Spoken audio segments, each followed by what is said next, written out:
Como testar o seu front-end?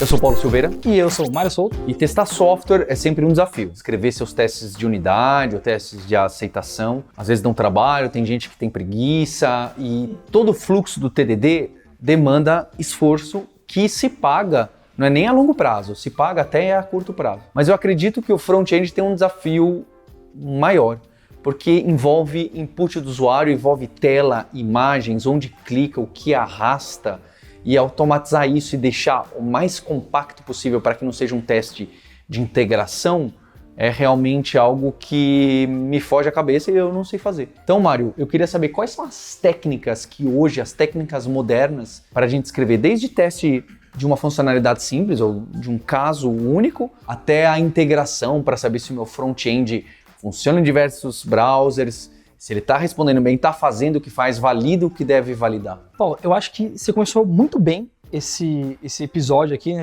pra gente falar de testes no front-end, né? E daqui pra frente eu vou tentar usar um pouco o React para boa parte dos exemplos, meio fazendo um paralelo com os outros frameworks que estão na moda ali, né? Mas na minha cabeça, eu acho que os frameworks ajudam muito a gente a conseguir pensar nesses testes, principalmente em cima da ideia dos componentes. Quer ver, ó, fazendo um paralelo, onde acho que é mais natural a gente ter muito teste, você falou bastante dos tipos de teste, né? O que seria um teste de unidade para você pensando no back-end? Eu acho que é quando você quer pegar uma função, um método, e dado um input muito específico, precisa ser aquele resultado. Então você tem uma unidade de código, que normalmente é função e método, pode ser outro. Você quer saber se aquela função que calcula o imposto, naquele caso recebendo esse valor e essa taxa, está devolvendo aquilo que eu esperava. Dessa forma, se por algum motivo alguém mexer no código ali dentro ou em outro lugar que implica uma mudança também no resultado, você roda de novo o teste e fala, opa, aquela função continua devolvendo o valor que eu esperava. Então é algo muito específico, normalmente de lógica de negócio. Ele não está testando algo mais complexo, que é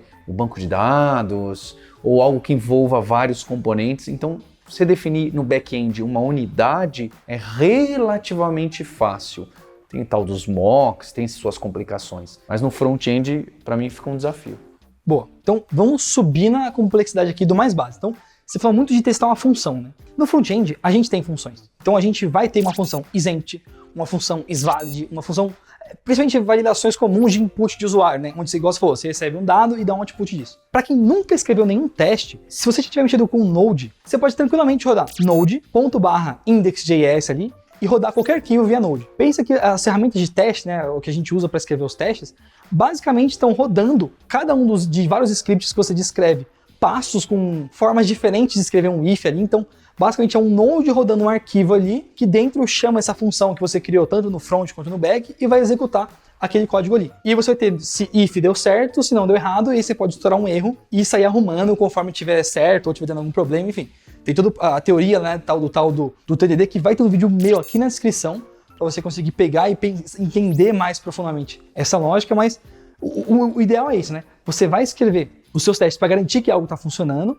E no front-end, além das funções, a gente quer garantir que hoje em dia, principalmente os nossos componentes estejam funcionando. Então o que a gente tem nesse sistema de teste ali, né? Ao invés de ser só um Node simples rodando ali, existem bibliotecas que trazem toda uma estrutura para você ver bonitinho, uns gráficos meio NASA assim, que fala, ó, tantos testes falharam, tantos por cento de cobertura, tantos por cento de coisas deram certo ou deram errado. E a mais popular hoje no front-end é o tal do Jest. O Jest está presente em qualquer ecossistema que você for trabalhar ali, e ele traz toda essa casquinha para você escrever os seus testes ali. E o legal do Jest é que ele é tão pensado pro front-end que no back-end, né, a gente não tem um navegador que precisa testar, né? Porque você comentou do tal dos testes de integração, que você sobe um ambiente e você depende um pouco mais de outras coisas. Esse Jest, ele tem junto com ele uma lib chamada JS-DOM. O que ele faz? Ele simula na memória ali do computador, sem ter um navegador, sem fazer requisição, sem nada que é específico do browser mesmo ali, simula um ambiente de como se o HTML estivesse sendo executado de verdade. Não é que ele levanta um Chrome headless escondido. Não. Ele só simula a parte de simular o HTML mesmo. O que é legal disso, Paulo? Por debaixo dos panos, todos os frameworks, na hora que você, vamos supor, você criou um formulário que tem um botão de submit. Existe um event listener, existe algo que escuta o evento de submit ou de clique desse botão do formulário. Esse JS-DOM consegue emular isso E mais importante, as ferramentas de teste vão dar recursos para você conseguir interceptar esses momentos. Se a gente for escrever um teste para um componente, vamos pensar um componente de botão. Você quer garantir que de formulário, melhor, né? Você quer garantir que o seu formulário, quando você clica no botão, ele faz o submit. Você consegue usar o Jest para fazer esse ecossistema e para trabalhar, por exemplo, com o seu framework do coração, React, o Vue e tudo mais, tem uma lib que muda só o finalzinho do nome ali, que eles chamam de Testing Library. Então tem o React Testing Library, o Vue Testing Library.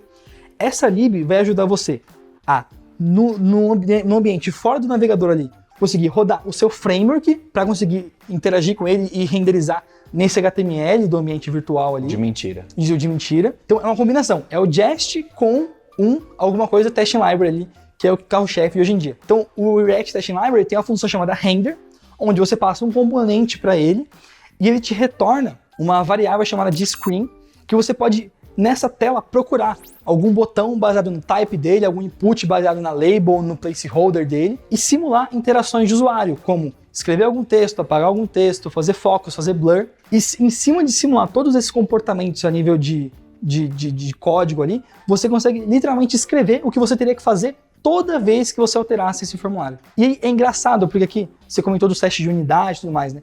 Esses testes de componentes, eles, do ponto de vista da ferramenta ali, eles são considerados testes de unidade, porque eles são testes de uma unidade da sua tela, ou seja, você não está testando sua tela inteira, você está testando só o comportamento base do seu formulário, ou só do seu botão, ou só do seu input ali.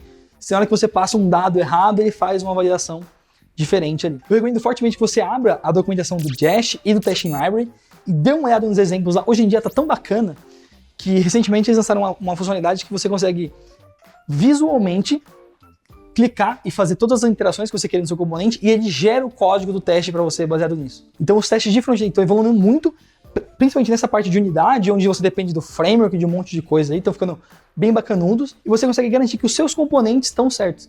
E é assim, Paulo, que você pode confiar que a sua lib de carrossel faz o que ela precisa fazer. Porque quando você olhar o código dela lá no GitHub, alguém escreveu os testes dela e você tem mais segurança de usar esse código na sua codebase ali da empresa, porque esse código está testado, você tem certeza que ele está funcionando, e aí você até economiza alguns testes seus. Por quê? Se você usar uma lib que está pronta, você não precisa escrever teste para garantir que a lib está pronta. Você olha os testes ali, tá bonitinho, tá passando, beleza. Você escreve os seus testes em cima ali. E essa parte de teoria de testes e tudo mais, tem um vídeo aqui no meu canal que eu falo com mais calma lá, para você conseguir se aprofundar e tal. Mas aqui a gente conseguiu dar uma noção legal, pelo menos do ecossistema base ali para você escrever um teste de unidade. Basicamente é rodar o seu framework em um ambiente simulado do navegador ali. Por último, eu queria colocar a pergunta se é algo mais complexo. Talvez não seja uma boa prática, mas talvez você tenha componentes em Angular, Vue ou React que o estado que reage, a gente faz a reação a uma mudança de estado, em um componente e outro componente precisa também mudar. Não só um componente, não está tão isoladinho.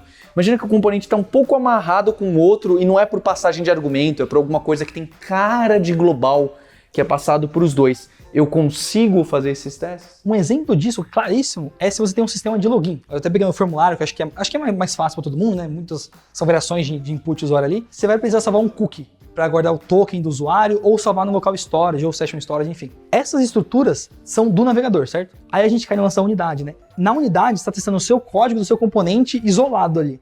Quando você vai para um teste que depende mais de estruturas essas do navegador, além dessas de renderização, normalmente o pessoal recorre para uma outra ferramenta que vai te ajudar a fazer esses testes, que realmente, aí sim, você vai subir um navegador que pode ser tanto headless, enquanto você estiver rodando no seu ambiente de testes antes de botar em produção, quanto na sua máquina, você pode rodar no modo realmente abrindo o navegador e você vendo passo a passo o que acontece ali.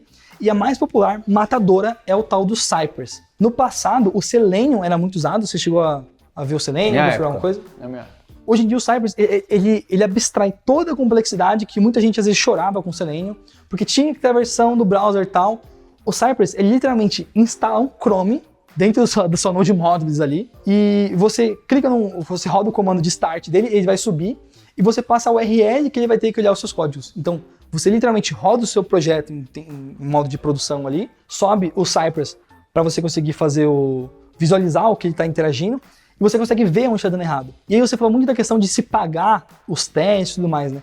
Eu acho que os testes eles começam a se pagar quando o seu time começa a crescer e a sua codebase também. Porque eu peguei um cenário recentemente, onde entrou uma pessoa nova no time, e essa pessoa tinha uma tarefa para ela que era mexer num formulário super importante que se quebrasse, meu Deus, ia perder milhares e milhares de reais ali. E só de ter o teste, tanto de unidade na parte do formulário, garantindo que as estruturas de formulário que a gente tem estavam consistentes, e ter um teste prévio nesse formulário, foi muito fácil da pessoa conseguir olhar o passo a passo que estava ali descrito e só adicionar a funcionalidade dela nova, sabendo que se ela mudasse algum valor ou alguma validação, todos os outros testes iam quebrar e falar, putz, ó, você alterou a validação do campo tal, você alterou determinado tipo de coisa que precisa estar funcionando ainda aqui. Tudo de uma forma muito visual e muito clara. Eu quero saber de você, se você está testando o seu front-end ou se você está na fé, falando, poxa, espero que não vai quebrar, funciona na minha máquina. Deixa um comentário quais são as bibliotecas, APIs que você usa para testar e o que você está testando. Você está testando alguma SPA, como React, Angular, Vue e outros frameworks, ou se você está testando o JavaScript puro, que aí também tem diversas outras opções. Como que você está fazendo esse teste? Conta pra gente. Tô esperando seu like para dar esse apoio aqui na Alura, que a gente já passou de 100 mil inscritos faz tempo. Inscreva-se hoje, liga o sininho, que a gente fica muito contente com o seu apoio e nessa sua jornada de se aprofundar no front-end, aqui no caso, e também conhecer o back-end, conhecer o UX, o desenvolvedor em T, a gente vai estar presente. Fica atento aqui no canal que tem muita coisa para a sua carreira.